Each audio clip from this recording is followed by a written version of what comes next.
Hello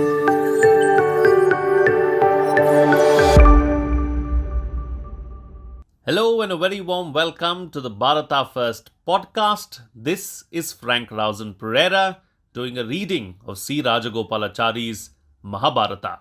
Chapter 81, A Father's Grief. Yudhishthira was plunged in sorrow.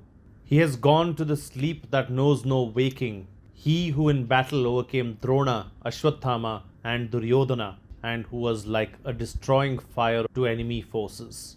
O warrior that made Dushasana flee in fear, are you dead?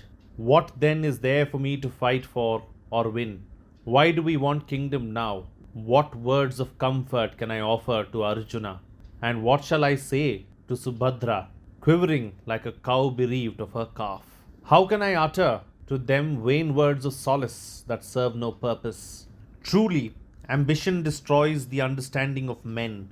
Like the fool who looking for honey falls into a precipitous pit below and is destroyed, in my desire for victory, I pushed to the battlefront this boy whose life was all before him in love and joy. There is no fool like me in the world. I have killed Arjuna's beloved son instead of protecting him during the absence of his father.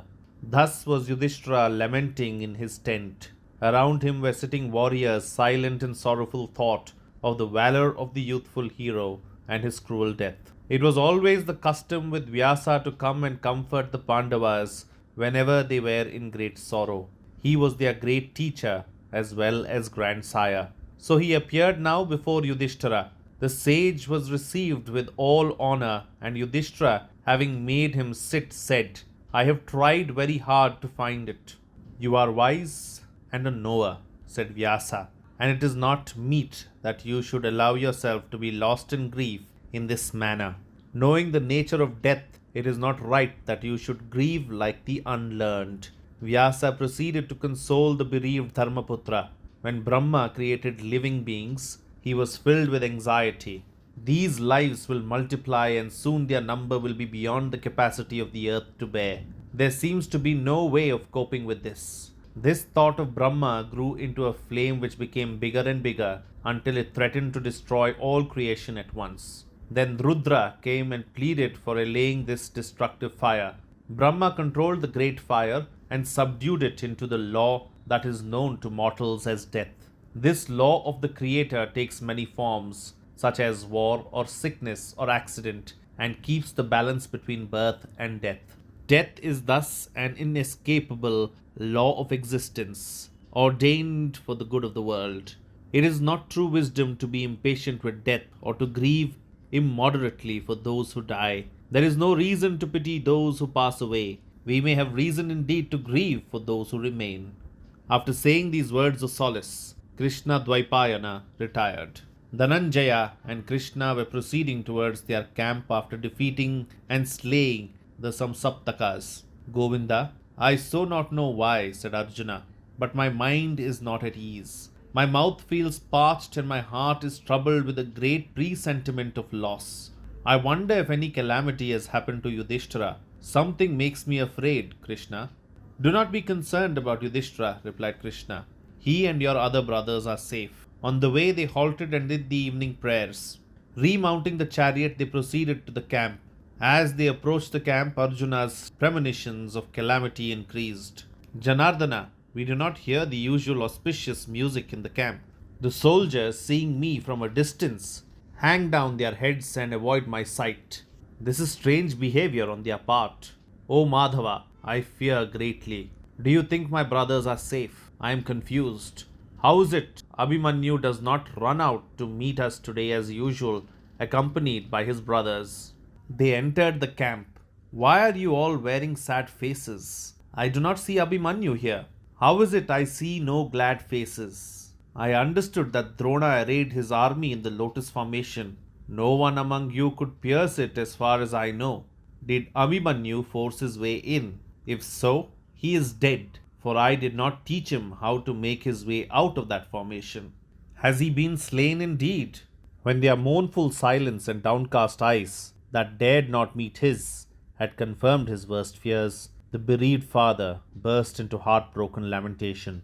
Alas, has my dear boy indeed become Yama's guest? Yudhishthira, Bhimasena, Drishtadyumna, and great Satyaki, have all of you allowed the son of Subhadra to be slain by the enemy?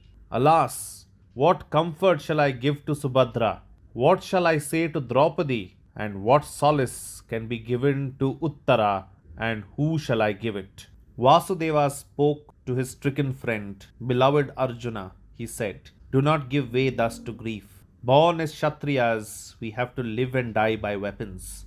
Death is ever the companion of those who have taken up the profession of arms and go into battle determined not to retreat.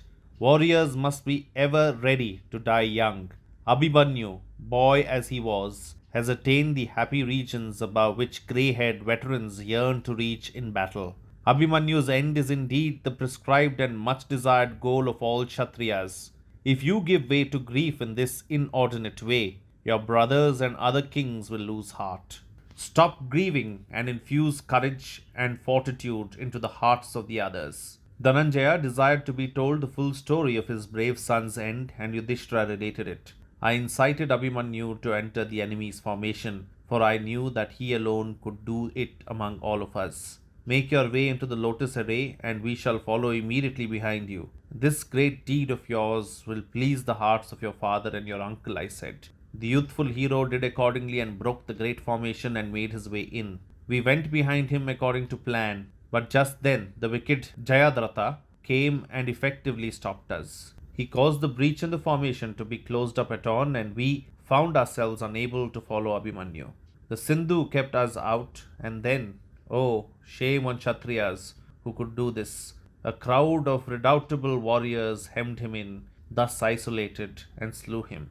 When he heard the full story, Arjuna was again overwhelmed by grief, and he fell on the ground in a swoon. When he recovered, he took an oath. Before sunset tomorrow, I shall slay this Jayadratha who caused my son's death. If Drona and Kripa come between him and me, these Acharyas also shall be overwhelmed and slain. Saying this, he twanged the Gandiva string, and Krishna blew the Panchajanya. And Bhima said, this twang of Arjuna's bow and this blare of Krishna's conch shall be unto the sons of Dhritarashtra the summons of death. That's it in this chapter. This is Frank Rausan Pereira signing off. Do like and subscribe to the podcast, and also do the same on YouTube along with hitting the bell icon. Please follow Bharata First on Twitter and Instagram as well.